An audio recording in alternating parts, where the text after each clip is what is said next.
Video games. The term seems to conjure different images in the minds of people. For some, it's an amazing piece of art that needs to be experienced, while some think it's a violent medium of entertainment which forces children to become more aggressive and dangerous. This difference of opinions is what causes confusion in many people, especially parents, who want nothing but to protect their children from anything that is harmful whatsoever. This confusion thus leads them to form a perception about video games, which in my opinion is absolutely pointless and is more harmful than anything else. So, to rid ourselves of these confusions and to help the parents better understand the world of gaming, I have compiled this list of 5 things that every gamer parent needs to know about video games. Let's get started.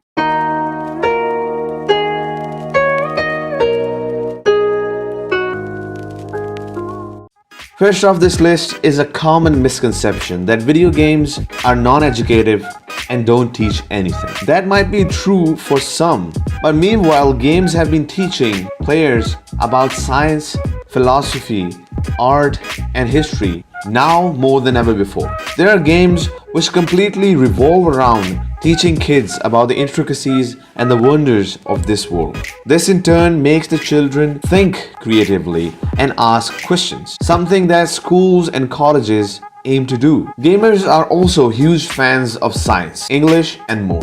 I personally became a huge fan of history and culture after playing Civilization and God of War. Yes, that God of War. That violent video game actually taught me more about the Greek mythology than any history book I have ever read. So if you think that the video games don't teach anything, well, you need to think again. Next up on this list is another misconception, the fact that video games are antisocial form of entertainment. What do I mean by that? Well, at a glance, it is normal for parents to assume that a kid sitting in his room at 4 p.m. in the evening is non-social. But if you look closely, you might find that he is surrounded by a virtual group of more than 100 friends, all of whom are enjoying each other's company while playing an entertaining and engrossing video game. I can say this from personal experience that an average day of gaming for me includes more than 4 to 5 hours of chat and virtual hangout with my friends. Parents, this is the 21st century and it is completely possible to form everlasting friendships online. I personally have made many good friends online through games, and despite not having met them physically, these friends of mine have been a constant source of support for a very, very long time. So yeah, instead of assuming that your child doesn't have any friends, just go and join him on Discord one day and see for yourself.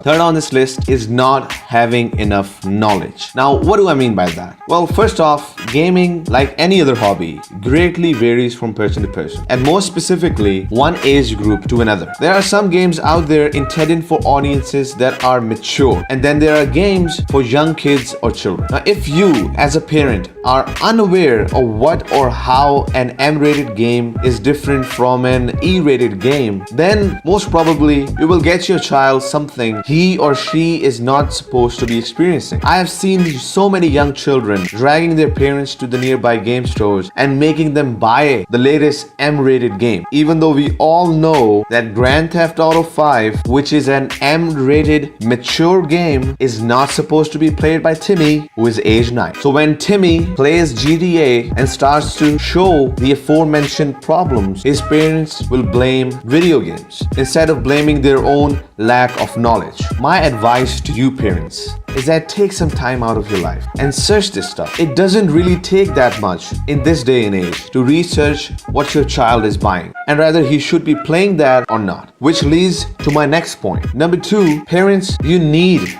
to spend some time to understand and get to know more about your child's hobby. Now, you might believe that imposing your personal interests on your child is going to get you and him closer. But instead, if you can take out even a few hours just to sit down with your kid and ask him about his game, this will deepen your bond with him more than anything else. We gamers love to talk about our experiences, whether it be a headshot in Fortnite or a sick play in any MOBA. We love to discuss these things. So wouldn't it be better that we share our excitement with you? And believe me, it really doesn't take much to understand what and why your child loves that particular game. But by doing that effort, you will make your child be more open with you, which ultimately is your goal.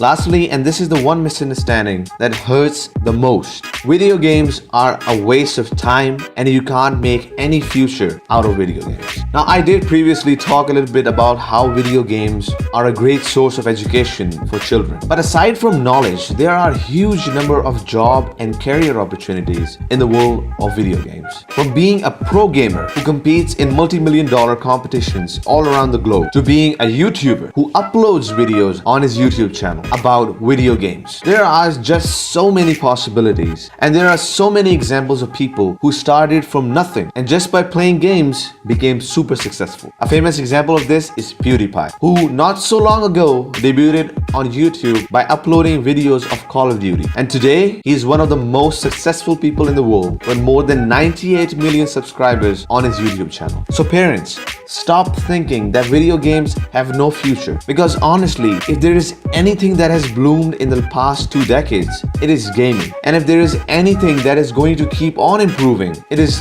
also video games. So if your child shows potential and willingness to work hard and enter the professional fields of video games, then support him in his journey. You never know, he might become the next. How's it going, Brett? My name is PewDiePie. That was the list. Thank you so much for watching. If you like this video, be sure to leave a like. Also consider subscribing. I upload content every single day, and the best way to see it first is by subscribing. Thank you so much for watching, and I'll see you soon. Peace.